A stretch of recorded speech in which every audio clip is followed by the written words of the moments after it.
This is the story of Robin Hood. You can read along with me in your book. You will know it is time to turn the page when you hear the chimes ring like this. Let's begin now. Long ago, England was ruled by the wicked, greedy Prince John. He ordered the Sheriff of Nottingham to tax the people so heavily that some were forced to become outlaws. Two of the most famous outlaws were Robin Hood and Little John, who would steal the tax money from the sheriff and give it back to the poor. Robin Hood and Little John walking through the forest, laughing back and forth at what the other one has to say.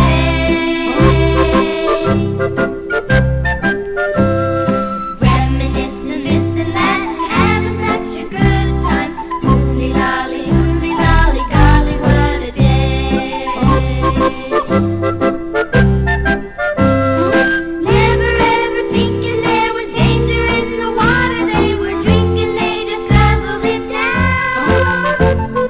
Never dreaming that a scheming sheriff and his posse was a-watching them and gathering around.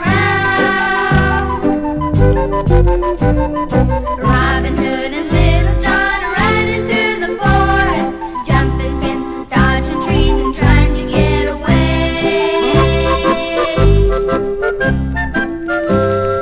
Contemplating nothing but escaping, finally making it. Hooly lolly, golly, what a day. Hooly lolly, golly, what a day.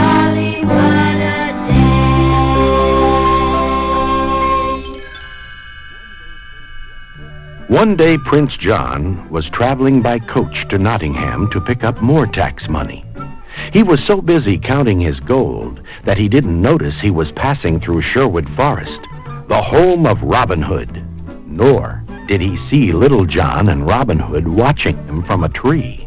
Look at all that gold. Hey, Little John, let's pay Prince John a little visit. In his coach, Prince John was talking to his counselor, Sir Hiss, about his favorite subject. Gold, beautiful gold. Life has been so wonderful since King Richard left for the Crusades. He treated the people too nicely, and he missed out on all this lovely gold. How I love gold! Robin Hood and Little John were standing by the roadside disguised as lady fortune tellers when the coach passed by. Care to have your fortune told, your majesty?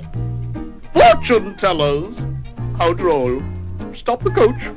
While Robin Hood told Prince John's fortune, he slipped the royal rings off his fingers, and Little John helped himself to the prince's gold. Prince John never even knew he had been robbed until Robin and Little John had escaped. Meanwhile, the Sheriff of Nottingham was busy collecting taxes. I must have more taxes. Hand over that gold coin, Sonny. He even took the coin that Mrs. Bunny had given her son Skippy for his birthday. The sheriff had no heart. Robin Hood didn't think little Skippy should go without presents on his birthday. Here, Skippy, take my bow and arrow. And here's my hat. It's a little big, but you'll grow into it. The first time Skippy tried the bow, his arrow flew over Prince John's castle wall. On the other side, Skippy saw Maid Marian and Lady Cluck. Even though Marian was related to Prince John, she was Robin's friend. Long ago, they had been childhood sweethearts. One day, Robin's friend, Friar Tuck, came to Sherwood Forest with some news. Prince John is having an archery tournament tomorrow, and you're the best archer in all of England. I'd like to go, Friar Tuck, but if I do, I'm sure to be captured. Maid Marian will have a kiss for the winner. Ooda lolly, what are we waiting for? The next day, two strangers appeared at the tournament, a stork and a duke. Nobody will recognize us in these disguises, said Robin Hood.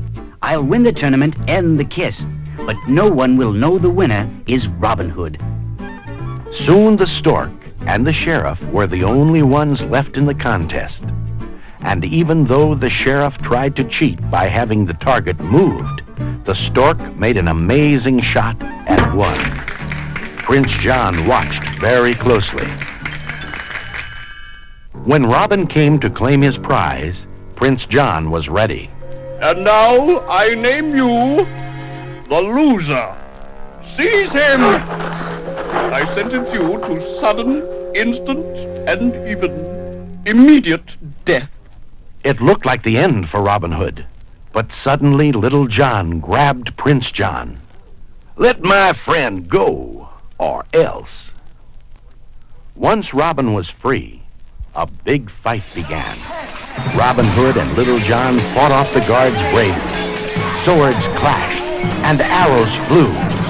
Maid Marian was almost seized by the guards, but Robin climbed a pole, grabbed a rope, and swung down to her rescue. Then he and his friends escaped into the woods. Safely back in Sherwood Forest, Robin and his band celebrated. Little John sang a song making fun of Prince John. It was so funny that soon all of Nottingham was singing it. All the world will sing of an English king 1,000 years from now. And not because he passed some laws or had that lofty brow. While bonny good King Richard leads the great crusade he's on, we'll all have to slave away for good for nothing John.